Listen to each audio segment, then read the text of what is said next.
I panicked a bit last week thinking March might follow suit and be a bit quiet and all the regrets of not covering the albums I liked in January. And I thought I was going to be doing the Sweet Pill album today, and you might like that more than I did, so I was very pleasantly surprised when I discovered this. Alright, it's me, I'm back again, and just wanted your attention to the new album by Art School Girlfriend called Lean In. I apparently had liked one of her songs in 2023, but never delved past it into the album, sadly, so felt like a new artist to me this morning in the haze of waking up, and kind of loved finding out that she's Welsh-ish.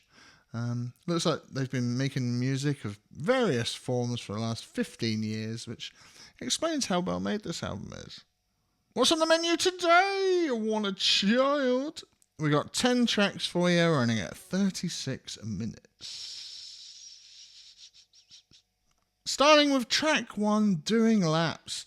A lovely bleeps and bloops opening to the album, like you've arrived at the station and it's announcing the next trains. Those muted Boards of Canada distant synths that slowly come into focus with a bright pling-plong synth, all against Polly's vocals and FX hi-hats saying, "Am I doing it for you?" Perfect for this sunny spring Friday. If you like this track, you'll like the album. Up next, we got L.Y.A.T.T.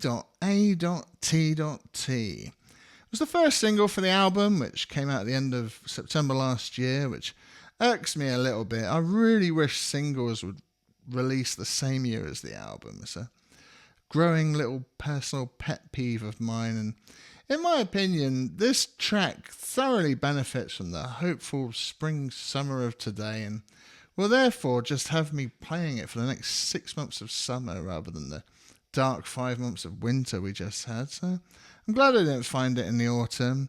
Hopefully it was on some Australian summer radio this whole time. And don't get me wrong, I love this song and I love this album. Love the sort of distorted piano and love the deep lost drums where you hold on to the hi-hats that stop the bass swallowing you down, and love you all the times, just Polly's just repeating it on loop, and it's the perfect euphoric high lyric. I could imagine an Underworld or Chemical Brothers remix. It's that good. I could see a festival of people dancing to it in Ibiza, but love that it resists that kind of commerciality appeal for a low-key transcendent banger. Following that, we got track 3, The Field. Now that I said all that about the last track, the mood of this album is luckily certainly more in the sunset end of the summer vibes, when the day is all still and melancholy, and I love this kind of telephone bell vibe of the synth in this. The drums are very satisfying on my speakers, and Polly's vocals are slow and entrancing. You can lose yourself in the whole thing, and I'd like to hear Polly do a track with Yune Pinku or Jouska or Ellipticism. I'm a sucker for those backing vocals. It takes me right back to 1999, and I just love how minimal it all is. I might say that a lot in this video. And then we've got track 4, Down the Line. Love the clean guitar, and then it slams on a distortion pedal and comes crashing in to shake up the tone of the album for a section. And reading that Polly used to be in a shoegaze band, I guess that's what brought that side out. And I love the kind of Bjorky strings as well, adding in like a completely different flavour. And I love the kind of rooster pigeon vocal thing that's going on, and I love that endless ride cymbal. It's like I'm listening to a Ninja Tunes compilation CD in the 90s. It's quite the vibe. Following that, we got track 5, Almost Transparent. Love the melody on this one. It was very catchy, and the drums give me that like wet chrome PlayStation Y2K vibe.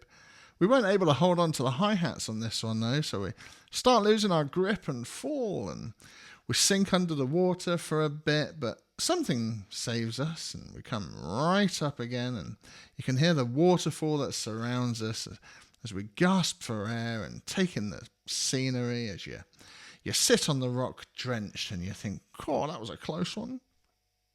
After that, we've got track 6, Save Something. Love the little snare rolls. I love the pianos, especially in spring. I don't know if it's just me, but I keep thinking this is going to be my return to last year when I was listening to the Wet album on loop as the birds chirp outside. Then this synth turns up that sounds like it's sliding down a Guiro, just keeps circling us as Polly repeats, save something. And it's all looping like we're in a whirlpool spinning. Someone save us, please. And then we have track 7, The Peaks. Love the propulsion of the machine gun-like synths at the start of this. Again, really love the drums on this album with that sort of sandpaper, pitter-patter taste to them. So it's kind of clinical and how neatly they are precise, and takes me back to the 2000s of me listening to Mum or something. Very good dynamics here of thin and deep on this album, knowing when to put a guitar in and when to throw the synth back in. Comes from an artist that's been making music this long, and it made me wish I had one of those sound systems that costs $1 million where you need your own electricity board to power it all.